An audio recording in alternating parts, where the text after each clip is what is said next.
Hello, good evening to all of you. आप सभी का स्वागत है रामायस में। मेरा नाम देवी सिंह है। हम कुछ इशू देख लिए थे, 4 लेक्चर कंप्लीट कर लिए थे घटना चक्र यूपीपीसीएस के लिए, जो करंट अफेयर्स है, और ये 5वां लेक्चर है। चलो भी, हमारा अगला इशू है पेटेंट संशोधन जो नियम 2021। तो ये एक्चुअल में है क्या? तो भाई, पेटेंट अधिनियम 1970 की धारा 159 में जो प्रदत्त जो शक्तियां थी, पार्स थे, तो उनका प्रयोग करते हुए नियम 2003 में संशोधन करने के लिए एक पेटेंट संशोधन नियम 2021 को लाया गया। अब यह संशोधन जो है 21 सितंबर 2021 से ये लागू हो गया। जरा देखो, ये रिसेंट की घटना है। नवीनतम संशोधनों के माध्यम से केंद्र सरकार के द्वारा सभी शैक्षणिक संस्थाओं हेतु जो पेटेंट फीस में 80% की कटौती की गई है। शैक्षणिक संस्थाओं हेतु पेटेंट फीस में, ध्यान से सुनना, ठीक है, 80% तक की कटौती की गई है। इसका उद्देश्य क्या है भाई? इनोवेशन, नवाचार और जो नवीन टेक्नोलॉजी है, न्यू टेक्नोलॉजी है, उसके डेवलपमेंट में प्रोत्साहन मिल सकेगा। साथ में अभी तक यह लाभ सरकार के स्वामित्व वाले जो मान्यता प्राप्त शैक्षिक संस्थानों को ही ये उपलब्ध हुआ करता था। अब किसी शैक्षिक संस्थान से आशय मतलब है केंद्रीय या प्रांतीय या राज्य निगमों द्वारा जो उनके अंडर वर्क कर रहे हैं, उनके अधीन जो स्थापित और जो निगमित यानी रेगुलेटेड यूनिवर्सिटी हैं, तो वैसे शैक्षिक संस्थान जिनको directly state government, central government या लोकल की बॉडी रेगुलेट करती है, तो ये क्या रहे? यही सभी शैक्षिक संस्थान हैं। अब कहा गया है कि इन शैक्षिक संस्थानों में जो पेटेंट की फीस थी, तो 80% तक वो कम कर दी गई है शिक्षा से संबंधी। इसमें से केंद्र राज्य जो केंद्र राज्य और केंद्र शासित क्षेत्रों के द्वारा प्राधिकृत किसी भी प्राधिकरण के द्वारा मान्यता प्राप्त शैक्षणिक संस्थान शामिल होंगे इसमें से। और विभिन्न प्रयासों के परिणाम स्वरूप पेटेंट की जांच में लगने वाले समय जो वर्ष 2015 के औसत 72 महीनों से घट करके अब उसको 12 से 30 महीने हो गया है, जो कि प्रौद्योगिकी की यानी क्षेत्रों पर निर्भर करता है। पेटेंट आवेदनों के अंतिम निपटान का समय, जिसमें से अब तक कुछ वर्ष लगते थे, अब पहले से घट करके अब अप्रोक्सीमेटली 48 महीने हो गए हैं। अब पेटेंट आवेदन के अंतिम निपटान का समय वर्ष 2021 के अंत अंत तक ये कम होकर के औसतन ये 24 से 30 महीने ही रह जाएगा। आपने देखा पेटेंट से संबंधित। अगला हमारा जो रिसेंट डेवलपमेंट है, ये सभी ठीक है। ड्रोन नियम 2021, मानव रहित विमान प्रणाली यानी यूएएस अनमैन्ड, मानव रहित, मानव नहीं होगा, तो अनमैन्ड एयरक्राफ्ट सिस्टम, इसको आपने सुना होगा सामान्य आम बोलचाल की भाषा में ड्रोन भी कहा जाता है। तो अगर यही लिखा हो कि ये मानव रहित विमान प्रणाली, इसका मतलब बात ड्रोन की हो रही है इसको, क्योंकि आम बोलचाल की भाषा में ड्रोन कहते हैं। 25 अगस्त 2021 को नागर विमानन मंत्रालय द्वारा ड्रोन नियमावली जो 2021 को अधिसूचित किया गया है। और इसमें मतलब इससे पूर्व मार्च 2021 में मंत्रालय द्वारा ड्रोन नियमावली 2021 प्रकाशित की गई थी, जिसे स्टार्टअप, जो शिक्षाविद और जो अन्य हितधारकों ने स्वाभाविक रूप से प्रतिबंधात्मक माना था, क्योंकि इनके तहत अधिक कागजी कार्यवाही के साथ साथ ड्रोन की प्रत्येक उड़ान के लिए कई अनुमति प्राप्त करने की आवश्यकता थी। तो इसके अतिरिक्त मुक्त उड़ान जो रहित जोन है यानी free to fly green zone की उपलब्धता भी बहुत कम थी। और प्राप्त सुझावों के आधार पर केंद्र सरकार ने मार्च 2021 में प्रकाशित जो अनमैन्ड एयरक्राफ्ट सिस्टम नियम 2021 को रद्द कर उसके स्थान पर एक नई उदार ड्रोन नियमावली लागू करने का निर्णय लिया है। ओके, अब इसमें क्या क्या जो ये उदार ड्रोन नियम 2021 के तहत अनेक अनुमोदन समाप्त कर दिए गए हैं, जैसे कि विशिष्ट प्राधिकार संख्या जो स्पेशल एक अथॉरिटी नंबर होता था, विशिष्ट प्रोटोटाइप पहचान संख्या, विनिर्माण और उड़ान योग्यता पर प्रमाण पत्र, छात्र रिमोट पायलट लाइसेंस और ड्रोन बंदरगाह प्राधिकार, ये सारी चीजें इसमें से अनुमोदन में समाप्त कर दी गई हैं। वहीं प्रपत्रों की संख्या 25 से घटकर के 5 और 72 प्रकार के शुल्कों की संख्या घटकर अब 4 कर दी गई है। शुल्क की मात्रा को घटाकर नाम मात्र स्तर पर किया गया है, जिसका ड्रोन के आकार के साथ कोई संबंध नहीं है।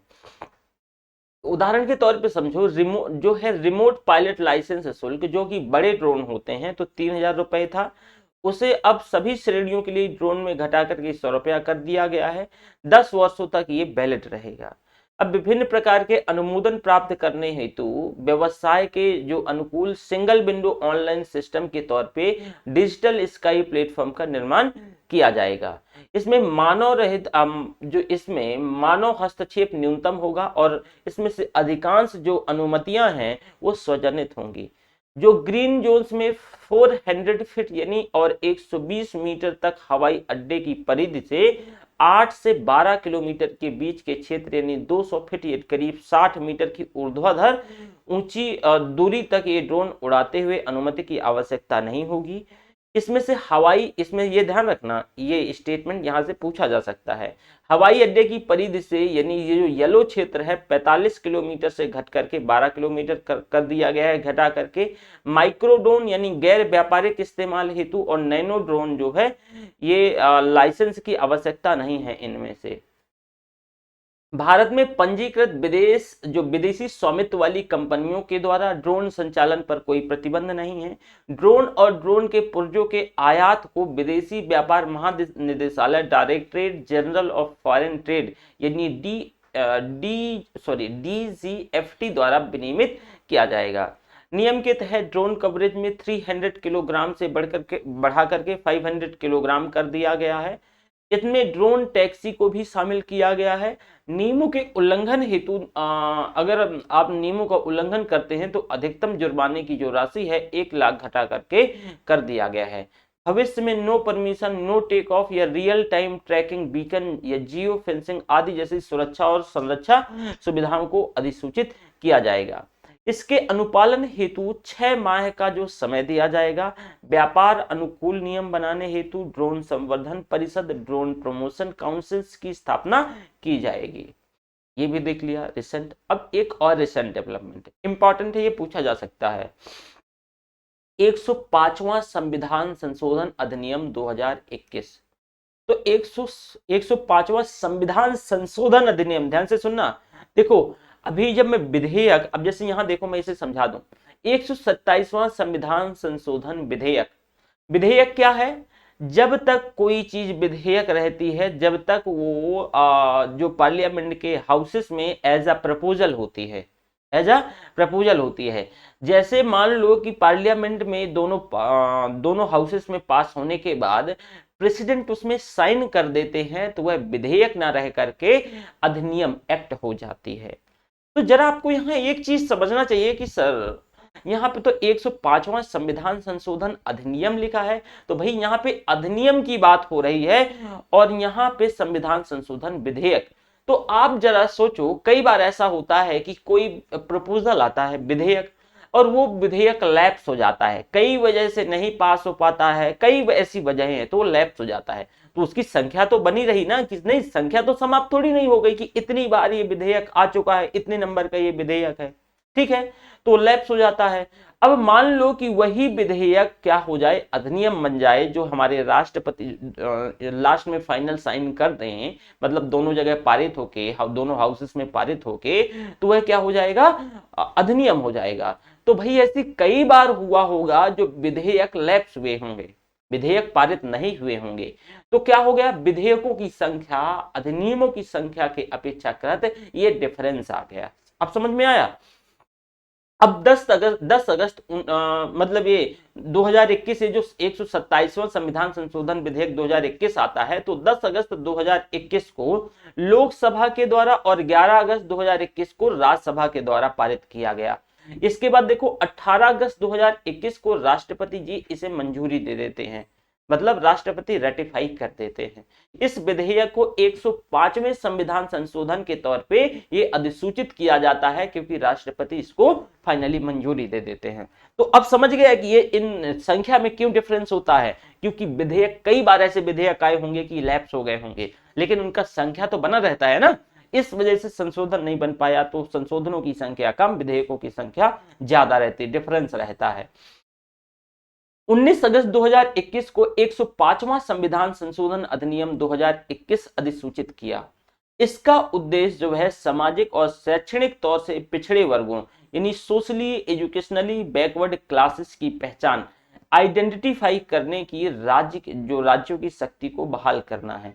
ध्यान से सुनना, ये जो है क्या कह रहा है, इसके उद्देश्य से सामाजिक शैक्षणिक तौर से पिछड़े यानी जो सोशली एजुकेशनली बैकवर्ड क्लासेस की आइडेंटिफाई पहचान करने की राज्यों की शक्ति थी उसको बहाल कर दिया गया है।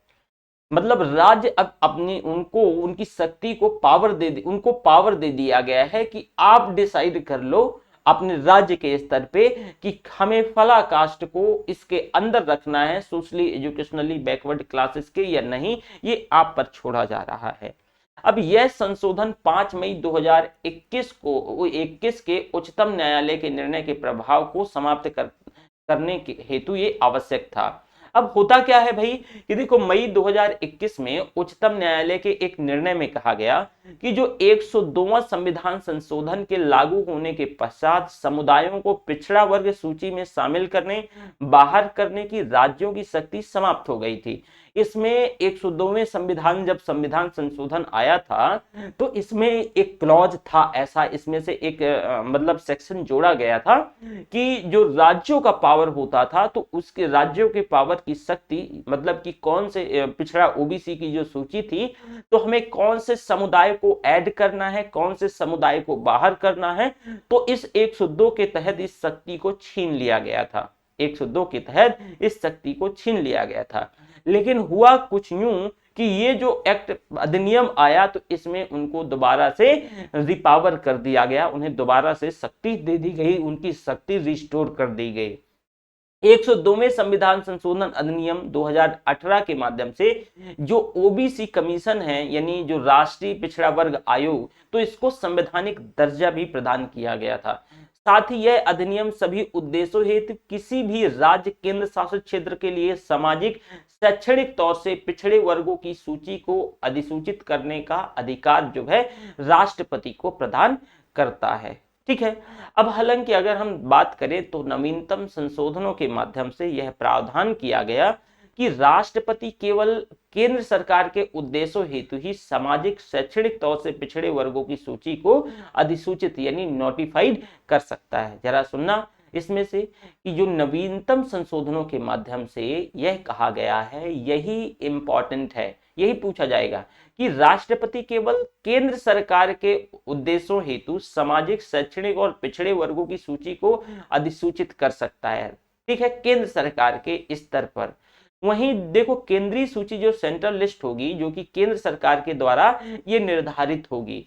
और नवीनतम संशोधन में कहा गया है कि प्रत्येक राज्य यानी स्टेट और यूनियन टेरिटरीज भी सामाजिक शैक्षणिक तौर से पिछड़े वर्गों की सूची तैयार कर सकेंगे जो कि केंद्रीय सूची से भिन्न हो सकती है। मतलब इसका सिंपल सा है, मैं उदाहरण के तौर पे समझा रहा हूं, इसे कोई अदरवाइज मत लेना। जैसे ऐसे समझो कि जैसे कि पटेल कम्युनिटी और यादव कम्युनिटी सेंट्रल स्तर पे ये ओबीसी में आते हैं। अब मान लो उत्तर प्रदेश की गवर्नमेंट चाहे कि भाई ये पटेल कम्युनिटी और यादव कम्युनिटी सशक्त हो चुके हैं, बस मैं ये उदाहरण के लिए समझा रहा हूं, इसमें से कोई भी कम्युनिटी के लिए उदाहरण दे सकता हूं, तो बस उदाहरण है ये, बाकी इससे मुझे कोई लेना देना नहीं है, तो मुझे ट्रोल मत करने लगना प्लीज।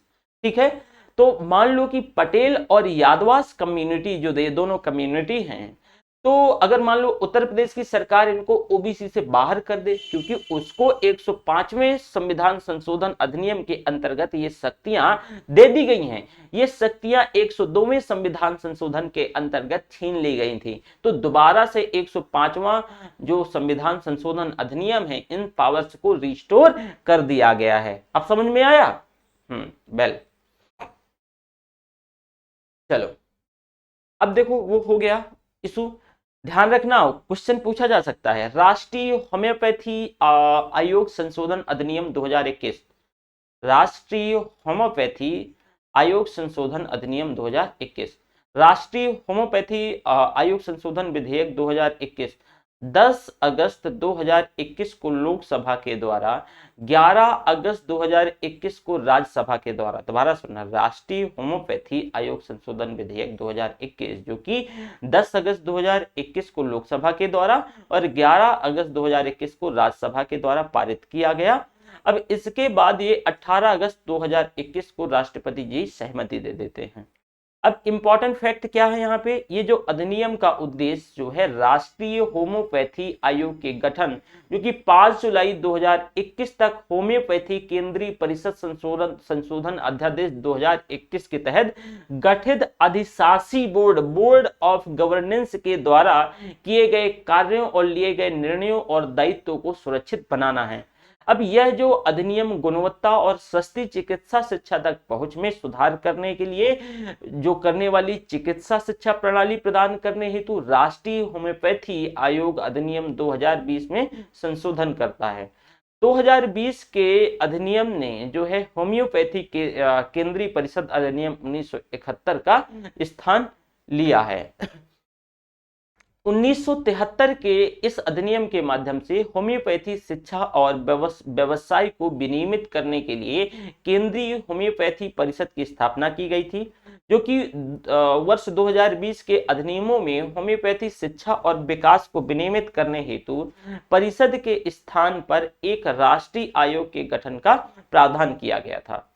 राष्ट्रीय होम्योपैथी आयोग का गठन 5 जुलाई 2021 को किया गया था और उसी दिन 1973 के अधिनियम को निरस्त कर दिया गया था। ठीक है, इसके साथ साथ 2021 का अधिनियम निर्दिष्ट करता है कि भाई जो अधिशासी बोर्ड है यानी जो गवर्नेंस बोर्ड है 1973 के अधिनियम के तहत जो प्रयोग की जाने वाली शक्तियां और कार्य हैं उनको 2020 के अधिनियम के तहत किया जाना माना जाएगा और यह लागू रहेगा। ये देख लिया आपने। अब इसे देखो, सामान्य बीमा व्यवसाय राष्ट्रीयकरण और संशोधन अधिनियम 2021। सामान्य बीमा व्यवसाय राष्ट्रीयकरण संशोधन विधेयक 2021 तो 2 अगस्त 2021 को लोकसभा और 11 अगस्त 2021 को राज्यसभा से पारित किया गया है। 18 अगस्त 2021 को राष्ट्रपति की सहमति प्राप्त होते ही जो साथ ही यह अधिनियम बन गया है।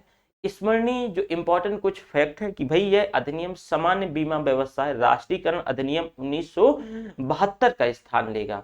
ये जो अधिनियम है तो 1972 का स्थान लेगा। नवीनतम संशोधन के तहत 1972 के अधिनियम के अंतर्गत विनियमित होने वाले पब्लिक सेक्टर की बीमा कंपनियों में निजी क्षेत्र की भागीदारी को बढ़ाने का प्रावधान दिया गया है। मतलब एक तरीके से ये कह लो कि विनिवेश मतलब बेचना है हमें। ठीक है, पब्लिक क्षेत्र की कंपनियों को, ये नवीनतम संशोधन है। ठीक है, 1972 के अधिनियम में निर्दिष्ट बीमा कंपनियों के केंद्र सरकार की शेयर होल्डिंग की सीमा कम से कम 51% होने का प्रावधान शामिल था और नया अधिनियम इस प्रावधान को हटा लेता है। ध्यान से सुनना, बहुत इंपॉर्टेंट है, क्वेश्चन पूछा जा सकता है क्योंकि हमारी ये गवर्नमेंट प्रॉपरली कुछ चीजों को बहुत ज्यादा मतलब उसका ये समझो कि जैसे कि विनिवेश तो उसका एक महत्वपूर्ण कार्य के तौर पे हो गया है, ज्यादा विनिवेश करके पैसा उठा रही है अर्थव्यवस्था से, तो यहाँ से क्वेश्चन बन सकता है। तो क्या मैंने बताया कि भाई जो सामान्य बीमा व्यवसाय राष्ट्रीयकरण संशोधन 2021 और 2 अगस्त 2021 को लोकसभा में और 11 अगस्त को मतलब राज्यसभा में, 18 को राष्ट्रपति के द्वारा अधिनियमित बन जाता है। यह अधिनियम सामान्य तौर से जो इसका नेशनलाइजेशन अधिनियम 1972 को ये स्थानांतरित करेगा, रिप्लेस करेगा और नवीनतम जो संशोधन है उसके अंतर्गत कहा गया है कि भाई इस अधिनियम के अंतर्गत सार्वजनिक क्षेत्र की जो बीमा कंपनी है तो निजी क्षेत्र की भागीदारी को बढ़ाने का प्रावधान है इसमें से, मतलब सिंपल सा कि बेचने का प्रावधान है। 1972 के अधिनियम में निर्दिष्ट बीमा कंपनियों में केंद्र सरकार के शेयर होल्डिंग की सीमा कम से कम 51% के प्रावधान जो शामिल था उसको हटा लिया गया है। यह अधिनियम सामान्य बीमा व्यवसाय की परिभाषा में परिवर्तन करते हुए 1938 के अधिनियम में दी गई परिभाषा को संदर्भित करता है। कहता है कि जो कि अग्नि, समुद्र, कुछ जो विविध व्यवसाय सीमा के अतिरिक्त कैपिटल रिडेम्पशन और एन्युटी सर्टेन यानी एन्युटी सर्टेन इसको सामान्य बीमा व्यवसाय में शामिल करता है। नया अधिनियम निर्दिष्ट बीमा कंपनियों national insurance, new insurance, oriental insurance, United India insurance में जो निदेशकों की नियुक्ति है वो नीतिगत निर्णयों में सरकारी नियंत्रण को कम करता है, और वो भी सरकारी, ध्यान से सुनना, और अधिनियम बीमाकर्ता कंपनी के निदेशक की जो जवाबदेही को भी सीमित करता है। ओके, यहाँ देखो, संविधान अनुसूचित जनजातियां आदेश संशोधन अधिनियम 2021। संविधान अनुसूचित आदेश संशोधन विधेयक 2021 5 अगस्त 2021 को राज्यसभा और 9 अगस्त 2021 को लोकसभा के द्वारा पारित, और 13 अगस्त 21 को राष्ट्रपति के द्वारा सहमति मिल जाती है।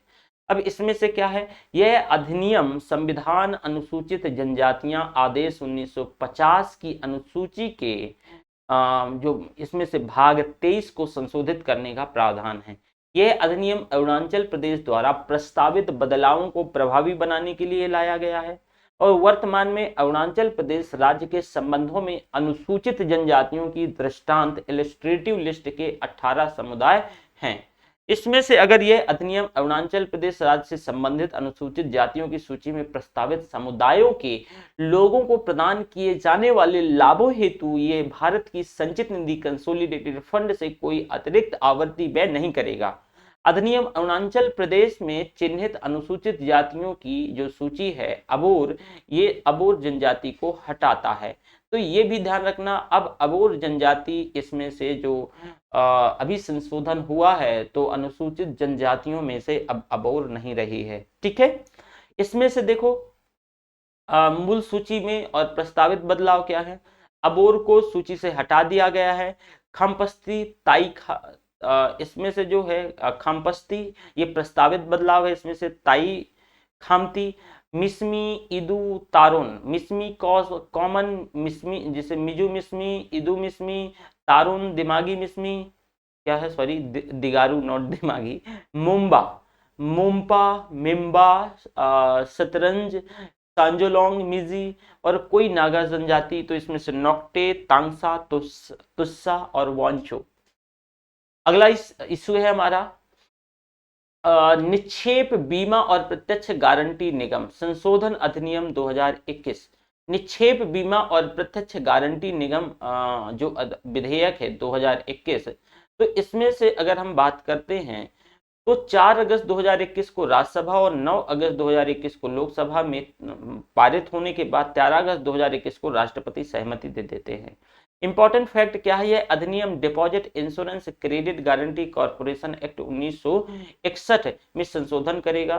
संशोधन अधिनियम 2021 बैंकों पर प्रतिबंध होने पर भी जमाकर्ताओं की उनके अपने धन तक आसान और समयबद्ध पहुंच में सक्षम बनाएगा। मोराटोरियन, यानी जैसे कि प्रतिबंधों के कारण बैंकों द्वारा दायित्वों को पूरा करने में जो अस्थायी तौर से असमर्थ होने पर जमाकर्ताओं निगम द्वारा अंतरिम भुगतान के माध्यम से जमा बीमा कवर की जो सीमा तक अपनी राशि का उपयोग कर सकता है। अब DICCC यानी अधिनियम 1961 के तहत बैंकों और वित्तीय संस्थानों में बैंक जमा और गारंटी क्रेडिट पर इंश्योरेंस देने हेतु कॉरपोरेशन की स्थापना की गई थी। नवीनतम अधिनियम में किसी भी बैंक के जो स्थगन की स्थिति उसके ग्राहकों को 90 दिन के अंदर अपनी जमा राशि में से अधिकतम 5 लाख रुपए निकालने की सुविधा प्रदान की गई है। इसमें से 2020 जो वर्ष 2020 सरकार के द्वारा बीमा कवर 1 लाख रुपए से बढ़ा करके 5 लाख किया गया है, जो कि वर्ष 1993 से ये बदला नहीं गया था। अगला कराधान विधि जो संशोधन अधिनियम 2021। कराधान विधि संशोधन अधिनियम 2021 6 अगस्त 2021 को लोकसभा में, 9 अगस्त 2021 को राज्यसभा में, 13 अगस्त 2021 को राष्ट्रपति के द्वारा अधिनियमित। अब यह अधिनियम आयकर अधिनियम 1961, वित्तीय अधिनियम 2012 में संशोधन किया है। 2012 में जो अधिनियम ने आयकर अधिनियम 1961 में संशोधन किया ताकि विदेशी कंपनियों के शेयरों की बिक्री से अर्जित आय पर जो पूर्वव्यापी जो रेट्रोस्पेक्टिव आधार पर कर देयता को लागू किया जा सके।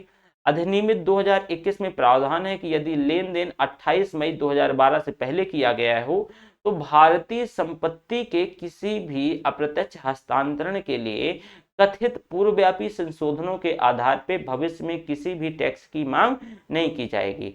नवीनतम संशोधनों का उद्देश्य कर संबंधी निश्चितता टैक्स जो है इसमें से तो यानी जो कर संबंधी निश्चितता है तो इसे क्या किया जाएगा, लाना है। ठीक है, इसमें से देखो कि ये साथ ही है जो सुनिश्चित करता है कि निर्दिष्ट शर्तों को पूरा किया जाने पर आय से जो जुड़ी लंबित कार्यवाही को वापस लिया जाएगा।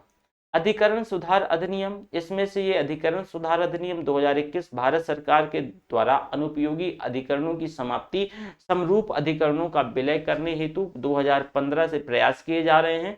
वित्तीय अधिनियम 2017 के माध्यम से सरकार ने 7 अधिकरणों का समापन उत्साधन करके उसी कड़ी में अधिकरण सुधार अधिनियम 2021 द ट्रिब्यूनल रिफॉर्म फिक्स लाया है।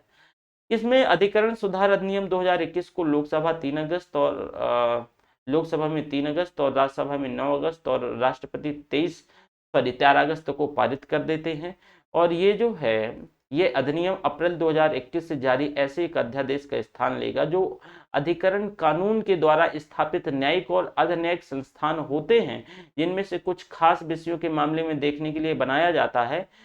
साथ में अधिनियम 2021 में विभिन्न अपीलीय अधिकरणों और फिल्म प्रमाणन अपीलीय अधिकरण, विमानपत्तन अपीलीय अधिकरण, बौद्धिक संपदा अपीलीय बोर्ड, वनस्पति प्रजाति अपीलीय अधिकरण, authority for the advance ruling को समाप्त करने का प्रावधान शामिल है। अधिनियम 2021 में खोज सह चयन समिति की स्थापना का प्रावधान शामिल है, जो कि विभिन्न अधिकरणों के अध्यक्ष और सदस्य का चयन करेगी। इस समिति की अध्यक्षता भारत के मुख्य न्यायाधीश के द्वारा नामित उच्चतम न्यायालय के किसी भी न्यायाधीश द्वारा की जा सकेगी। राज्य प्रशासनिक अधिकरणों हेतु पृथक खोज सह चयन समिति होगी। अधिनियम 2021 के अनुसार किसी भी अधिकरण के अध्यक्ष का कार्यकाल 4 वर्ष और 70 वर्ष की आयु तक होगा। राष्ट्रीय राजधानी क्षेत्र निकटवर्ती क्षेत्रों में वायु गुणवत्ता प्रबंधन अधिनियम 2021, इसे देखो जरा। राष्ट्रीय राजधानी क्षेत्र निकटवर्ती क्षेत्रों में वायु गुणवत्ता लंबे समय से चिंता का विषय रही है। एनसीआर रीजन में आप देखोगे निकटवर्ती क्षेत्रों में वायु गुणवत्ता प्रबंधन के लिए एक कमीशन के गठन का उद्देश्य जो है अक्टूबर 2020 में अध्यादेश में लाया गया था। यह अधिनियम अध्यादेश को प्रतिस्थापित करेगा।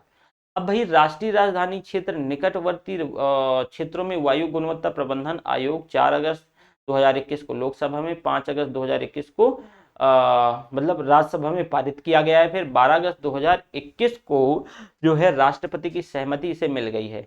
यह अधिनियम जो राष्ट्रीय राजधानी क्षेत्र एनसीआर और निकटवर्ती क्षेत्रों में वायु गुणवत्ता से संबंधित समस्याओं के बेहतर समन्वय, अनुसंधान और उन्हें पहचानने, उनका समाधान निकालने के लिए यह इसका प्रावधान किया गया है। निकटवर्ती क्षेत्रों में भाई हरियाणा, पंजाब, राजस्थान, उत्तर प्रदेश और नई दिल्ली ये एनसीआर क्षेत्र में शामिल हैं। इस अधिनियम की अगर हम बात करते हैं, इसके कोई डिस्ट्रिक्ट, ध्यान रखना सभी नहीं, इस अधिनियम के माध्यम से 1998 में एनसीआर स्थापित पर्यावरण प्रदूषण रोकथाम नियंत्रण प्राधिकरण को भंग कर दिया गया है। इस अधिनियम के प्रावधानों या आयोगों के जो आदेशों निर्देशों का उल्लंघन करने पर 5 वर्ष तक की कैद, 1 करोड़ रुपए तक का जुर्माना या दोनों हो सकता है। इस अधिनियम में किसानों को इस जुर्माने के दायरे से बाहर रखा गया है यदि आयोग पराली जलने से होने वाले प्रदूषण पर केंद्र सरकार के द्वारा विनिर्दिष्ट पर्यावरणीय मुआवजे के अनुसार किसानों को मुआवजा वसूल कर सकती है।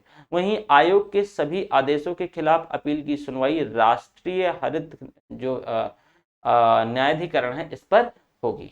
प्लास्टिक अपशिष्ट प्रबंधन संशोधन नियम 2021, 12 अगस्त 2021 को भारत सरकार ने पर्यावरण, वन एवं जलवायु मंत्रालय ने प्लास्टिक अपशिष्ट प्रबंधन संशोधन अधिनियम 2021 को अधिसूचित कर दिया है।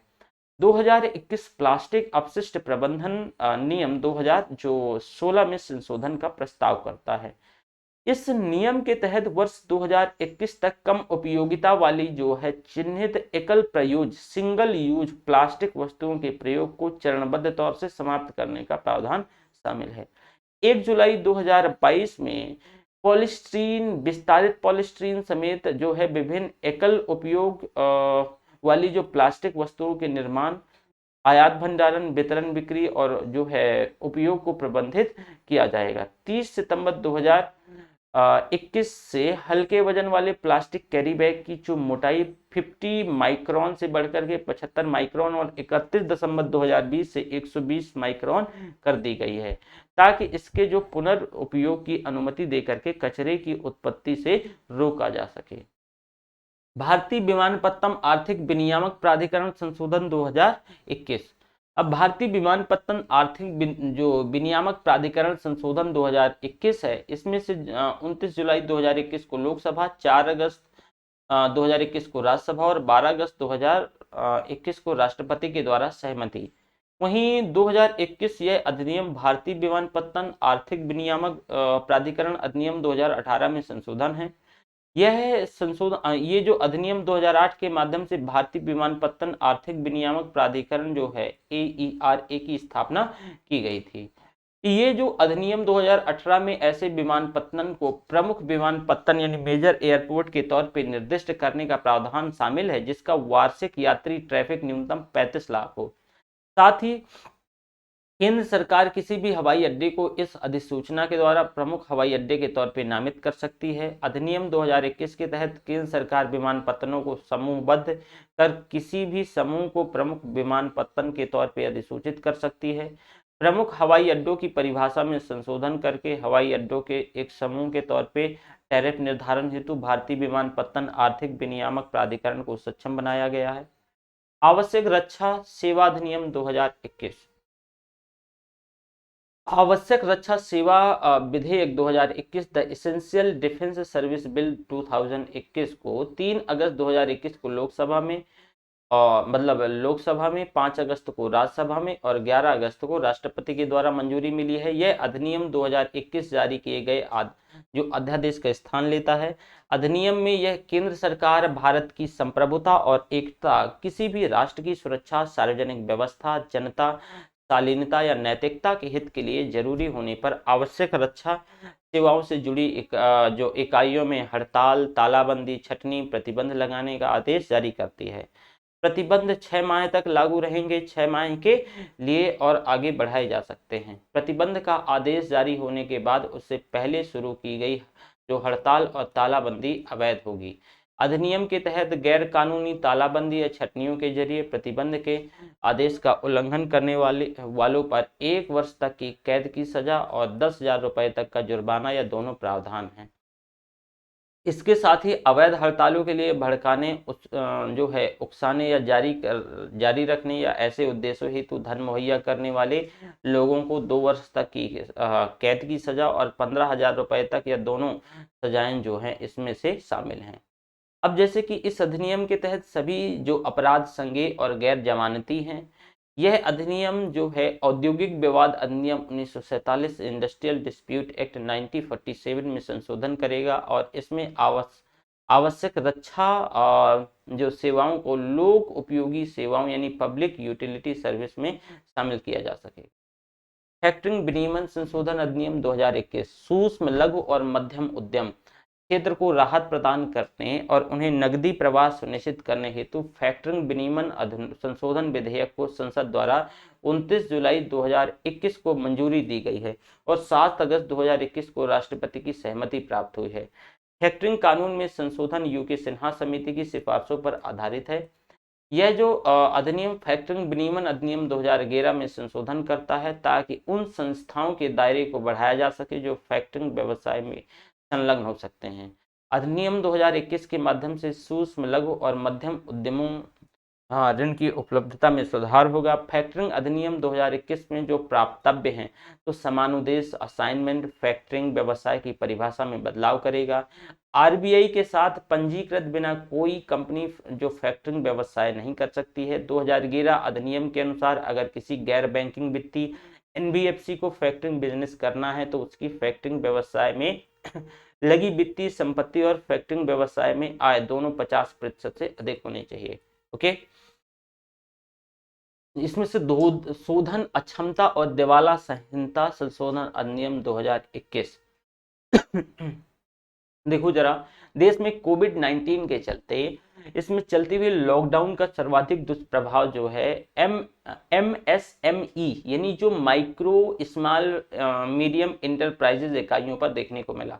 MSE उद्यमियों पर बढ़ते कर्ज और उनकी इकाइयों को बंद मतलब इकाइयों के बंद होने से उनके दिवालिया होने का खतरा मंडराने लगा और इसको उपर्युक्त को संज्ञान में लेकर के मार्च 2021 में भारतीय दिवाला शोधन असमता बोर्ड के अध्यक्ष MS साहू की अध्यक्षता में जो गठित इंसॉल्वेंसी लॉ कमेटी ILC ने इंसॉल्वेंसी एंड बैंकरप्सी संहिता जो IBC 2016 की मूल संरचना के अंदर एक प्री पैकेज्ड ढांचे की सिफारिश की थी। अब देश में कारोबारी वातावरण को बेहतर बनाने के उद्देश्य से शोधन असमता और दिवालिया संहिता संशोधन विधेयक 2021 यानी insolvency bankruptcy and amendment bill 2021 लाया गया। 28 जुलाई 2021 को लोकसभा में, 3 अगस्त 2021 को राज्यसभा में पारित कर दिया गया। ये 11 अगस्त 2021 को राष्ट्रपति की स्वीकृति प्राप्त हुई और यह जो अधिनियम 4 अगस्त 2021 को प्रख्यापित शोधन असमता दिवाला संहिता संशोधन मतलब अध्यादेश का स्थान लेगा। इसमें से जो ये इंसॉल्वेंसी एंड बैंकरप्सी कोड 2016 है, इसी में संशोधन किया गया है और इसे मैं बहुत डिटेल से इंडियन इकोनॉमी की क्लासेस में आपके साथ डिस्कस किया।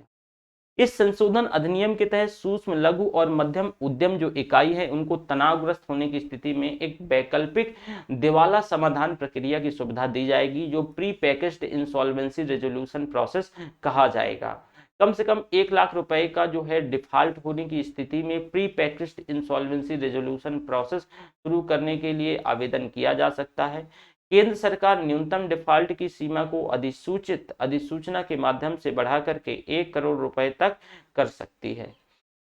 नारियल विकास बोर्ड संशोधन अधिनियम 2021, नारियल विकास बोर्ड संशोधन अधिनियम संशोधन विधेयक 2021 30 जुलाई 2021 को राज्यसभा, 4 अगस्त 2021 को लोकसभा द्वारा पारित किया गया। 7 अगस्त 2021 को राष्ट्रपति की सहमति प्राप्त हुई।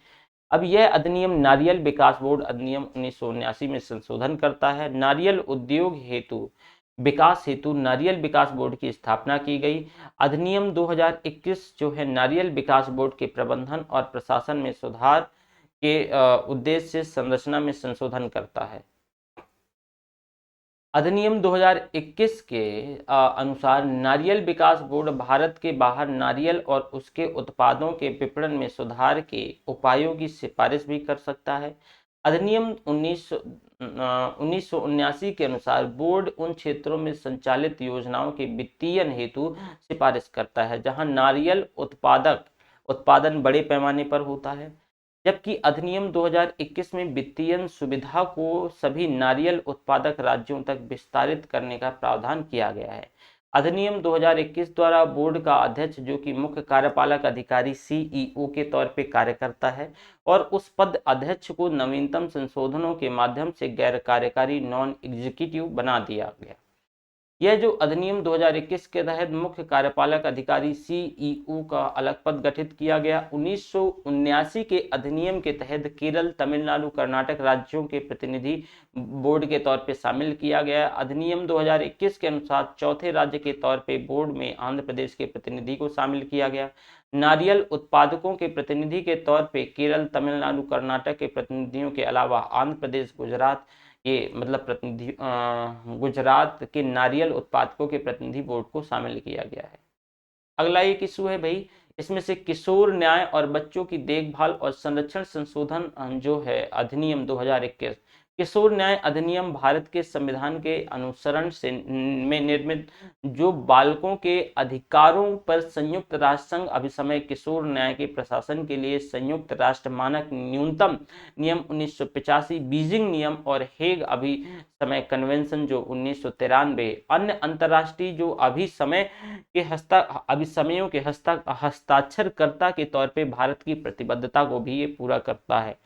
किशोर न्याय बच्चों की देखरेख और उनका संरक्षण संशोधन 2021 जो कि लोकसभा में 24 मार्च 2021 को और राज्यसभा में 28 जुलाई 2021 को पारित किया गया। 7 अगस्त 2021 को इसे राष्ट्रपति की सहमति प्राप्त हुई और यह अधिनियम जो है किशोर न्याय अधिनियम 2015 इसमें से संशोधन करता है।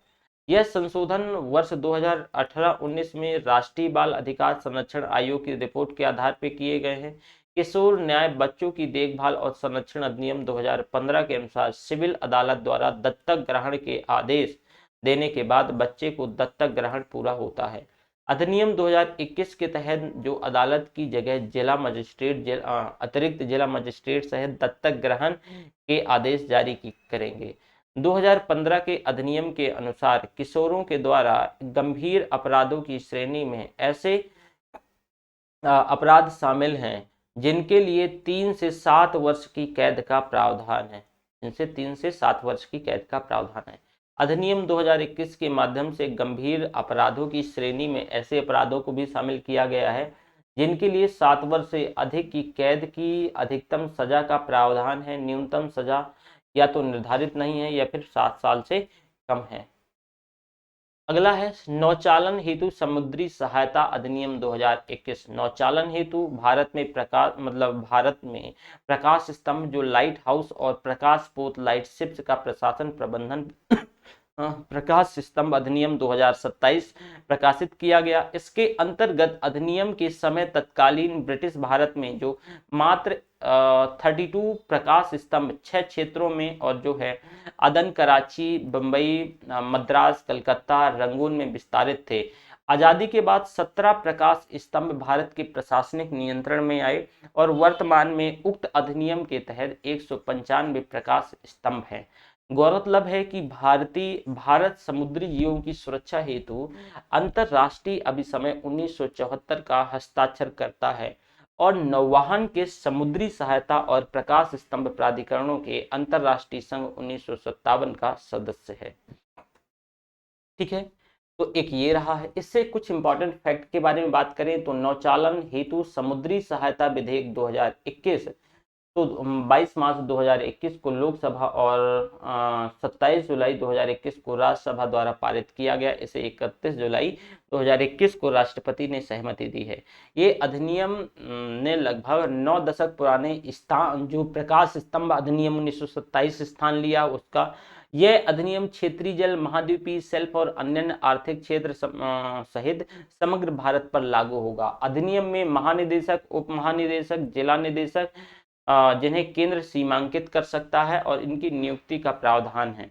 वहीं अधिनियम के तहत केंद्र सरकार जो केंद्रीय सलाहकारी कमेटी, एडवाइजरी कमेटी जो है सेंट्रली, तो ये नियुक्त कर सकती है। केंद्र सरकार नौचालन सहायता और वेसल ट्रैफिक सेवाओं के विकास, रख रखाव और प्रबंधन की जिम्मेदारी होगी।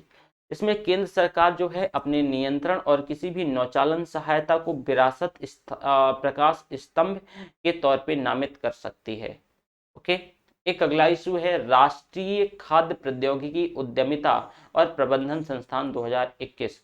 देखो, राष्ट्रीय खाद्य प्रौद्योगिकी उद्यमिता और प्रबंधन संस्थान विधेयक जो है तो 26 मार्च 2021 को राज्यसभा में और जो है 26 जुलाई 2021 को लोकसभा में इसे लाया जाता है। यहाँ पे 16 मार्च है। ठीक है, 30 जुलाई को राष्ट्रपति पारित कर देते हैं। ये अधिनियम राष्ट्रीय खाद्य प्रौद्योगिकी उद्यमिता और प्रबंधन संस्थान जो कि कुंडली हरियाणा और भारतीय खाद्य प्रसंस्करण प्रौद्योगिकी संस्थान तंजावुर तमिलनाडु को खाद्य प्रसंस्करण उद्योग मंत्रालय के तहत राष्ट्रीय महत्व के संस्थान का दर्जा दिया गया है।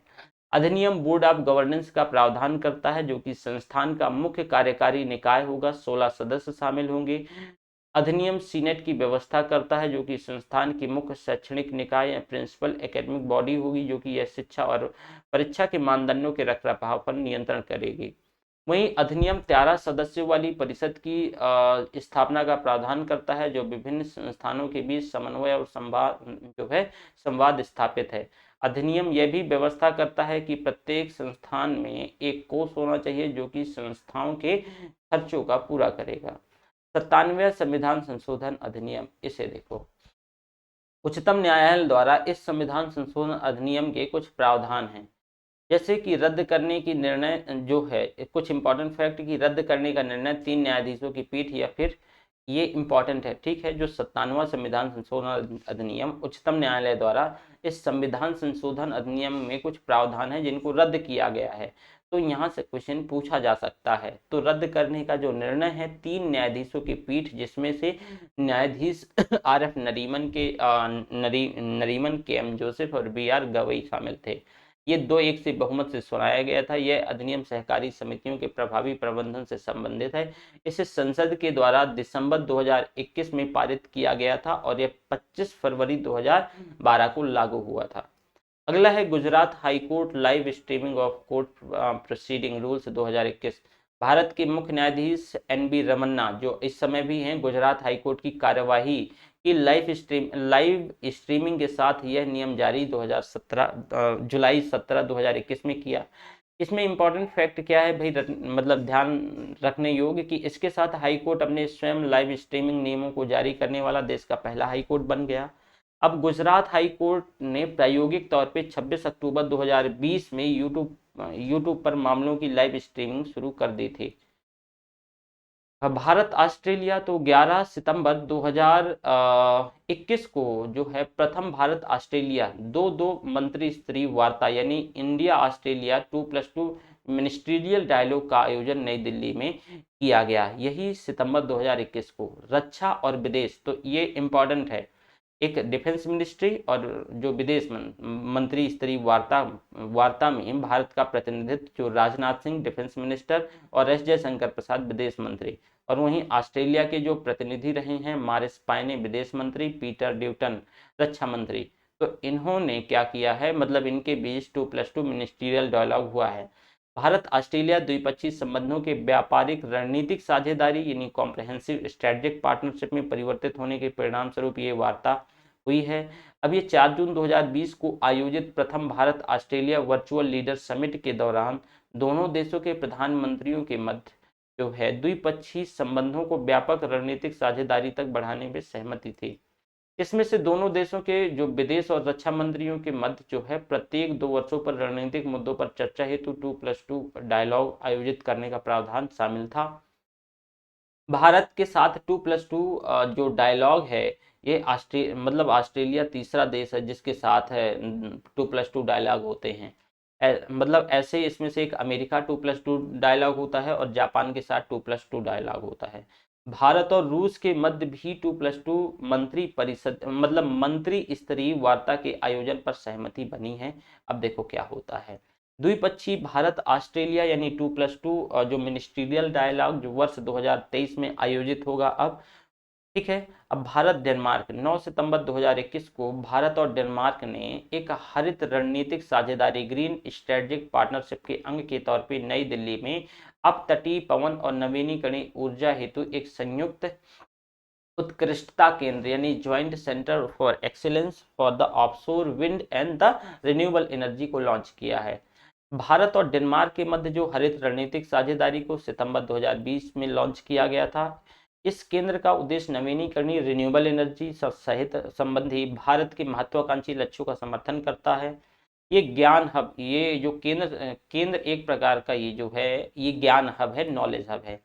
यह केंद्र प्रारंभ में 4 कार्य समूहों के आसपास केंद्रित होगा। स्थानिक योजना, वित्तीय ढांचे की जो शर्तें हैं, आपूर्ति श्रृंखला और संरचना और मानक, यहाँ पे मानक तथा परीक्षण स्टैंडर्ड एंड टेस्टिंग।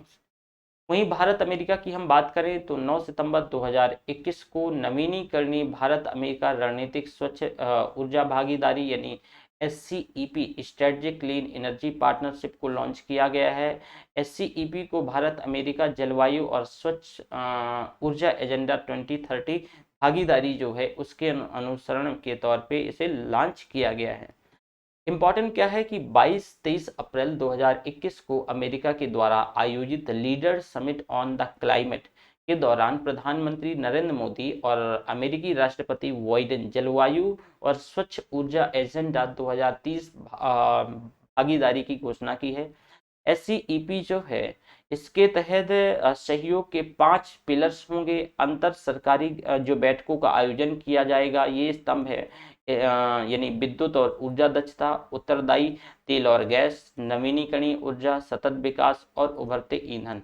ओके, अप्रैल 2018 में भारत के प्रधानमंत्री और उस समय अमेरिका के जो तत्कालीन राष्ट्रपति डोनाल्ड ट्रंप की पहल पर भारत अमेरिकी रणनीतिक ऊर्जा भागीदारी यानी एसईपी स्ट्रेटेजिक एनर्जी पार्टनरशिप की स्थापना की गई थी। इसे अब एससीईपी के तौर पर नवीनीकृत तौर किया गया है। एसईपी के तहत भारत और अमेरिका सहयोग के 4 स्तंभों पर सहमत हुए हैं, जबकि एसईपी में उभरते ईंधन एनर्जी फ्यूल्स को एक नए स्तंभ में जोड़ा गया है। ठीक है, तो ये ध्यान रखिएगा, जो एसईईपी के अंतर्गत 4 पिलर थे लेकिन अब 5 पिलर हैं। इसका उद्देश्य स्वच्छ ऊर्जा ईंधनों को बढ़ावा देना है। Bharat America gas task force का जो है पुनर्नामकरण भारत अमेरिका निम्न उत्सर्जन गैस टास्क फोर्स यानी इंडिया यूएस लो इमिशंस गैस टास्क फोर्स के तौर पे करने की घोषणा की है। इस अवसर पर जैव ईंधनों पर एक नए भारत अमेरिका कार्यबल India US task force on the biofuels के गठन की भी घोषणा की गई है। इंपॉर्टेंट क्या है कि भाई अमेरिका ने अपने शुद्ध ग्रीन हाउस गैस उत्सर्जनों में 2005 के स्तर की तुलना में 2030 तक 50 से 52% की कटौती का लक्ष्य रखा है। भारत ने 2030 तक 450 जो है गीगावाट नवीनीकरणीय ऊर्जा की स्थापना का लक्ष्य निर्धारित किया है। वहीं 4 मार्च 2021 को असम से संयुक्त राज्य अमेरिका के लिए लाल चावल यानी बाओ धान की पहली खेप रवाना किया गया है। ठीक है, जलवायु कार्यवाही और वित्तीय गतिशीलता संवाद। तो 13 सितंबर 2021 को भारत और अमेरिका ने जलवायु कार्यवाही वित्तीय गतिशीलता संवाद climate action and finance mobilisation dialogue को लॉन्च किया गया है। CAFMD भारत अमेरिका जलवायु और स्वच्छ ऊर्जा एजेंडा 2030 भागीदारी के दो ट्रैक्स में से एक है। इसका दूसरा ट्रैक भारत अमेरिका रणनीतिक स्वच्छ ऊर्जा भागीदारी SCEP है। ठीक है, भारत मालदीव एक अगला इशू है। रिलेशनशिप देख रहे हैं, इसके आधार पर भी क्वेश्चन आता है। 25 मई 2021 को भारत द्वारा अड्डू शहर मालदीव में भारत के एक नए वाणिज्यिक दूतावास यानी जो है ये एक वाणिज्यिक दूतावास को खोलने की मंजूरी दी है। ठीक है, तो ये जो कंसुलेट जनरल 2 जून 2021 को केंद्रीय मंत्रिमंडल ने भारत और मालदीव के सतत शहरी विकास सस्टेनेबल अर्बन डेवलपमेंट के क्षेत्र में सहयोग पर समझौता यानी MOU जो है ये मंजूरी दी गई है। इस MOU पर फरवरी 2021 में हस्ताक्षर किए गए थे। 16 मार्च 2021 को केंद्रीय मंत्रिमंडल ने भारत के मालदीव के मध्य खेल और युवा मामलों के क्षेत्र में सहयोग MOU को मंजूरी दी गई है। अब देखो भारत और दक्षिण कोरिया देख लो। 26 मार्च 2021 को दिल्ली कैंट में भारत कोरिया जो है मैत्री पार्क का उद्घाटन किया गया है। यह पार्क भारत दक्षिण कोरिया के सुदृढ़ मैत्री संबंधों का प्रतीक है। साथ ही यह पार्क कोरियाई युद्ध 1950-53 में संयुक्त राष्ट्र के तत्वावधान में भारत के योगदान के स्मारक के तौर पर भी है। 6 एकड़ के हरित क्षेत्र में विस्तृत इस पार्क को भारत सरकार के रक्षा मंत्रालय, भारतीय स्थल सेना, दिल्ली छावनी बोर्ड, कोरियाई दूतावास, कोरियन वॉर जो वेटरन्स एसोसिएशन ऑफ इंडिया संयुक्त परामर्श से विकसित किया गया है। भारत बांग्लादेश देखो भाई, बांग्लादेश की प्रधानमंत्री शेख हसीना के निमंत्रण पर प्रधानमंत्री नरेंद्र मोदी जी ने 27 मार्च 2021 के दौरान बांग्लादेश की राजकीय यात्रा संपन्न की। कोविड-19 महामारी के प्रकाश में आने के बाद प्रधानमंत्री मोदी जी ने यह पहली उनकी जो ये विदेश यात्रा थी। प्रधानमंत्री की यह बांग्लादेश यात्रा 3 युगांतकारी घटनाओं के जो स्मरण उत्सव के अवसर पर संपन्न हुई, जैसे कि मुजीब बरसो यानी वंगबंधु शेख मुजीबुर रहमान थे, उनकी जन्म शताब्दी थी। ठीक है, और जैसे भारत बांग्लादेश के मध्य जो राजनयिक संबंधों की स्थापना 50 वर्ष हो गए थे। वहीं बांग्लादेश के जो स्वतंत्रता संग्राम लिबरेशन वार की 50वीं वर्षगांठ थी। 26 मार्च 2021 को प्रधानमंत्री मोदी जी की जो स्वतंत्रता की स्वर्ण जयंती के अवसर पर आयोजित समारोह के मुख्य यानी जो है गेस्ट ऑफ ऑनर के तौर पे रहे हैं। वहीं प्रधानमंत्री नरेंद्र मोदी शेख मुजीबुर रहमान को मरणोपरांत गांधी शांति पुरस्कार 2020 से सम्मानित किया।